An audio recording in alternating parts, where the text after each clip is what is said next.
Hello everyone and welcome back to another Gloo tutorial. In this video we're going to look over the Woo product discount widget. Now this is a great little widget that will allow us to fetch back the value of the discounted percentages and display this on your custom product listing. So what are we waiting for? Let's get into it.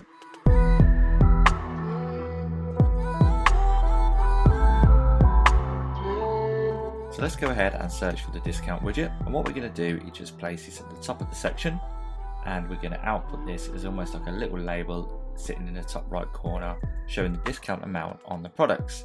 So let's jump into the advanced tab, and if we first of all set the position to width inline and the position absolute, and what we're going to do is pop it in the top right hand corner. Let's just put some Z index on here just to make sure that it sits above all of the images. And let's go ahead and do some basic styling. So if we put some padding on there, let's give this a background color. Let's use one of our global colors and just ensure that the text is set to white. And if we place some weight on this, go ahead and update. Let's check this out on the front end, see what this looks like. Excellent, so it's put it in the position where we wanted in the top right corner of our listing, giving you so much more control over how you want the listing to display.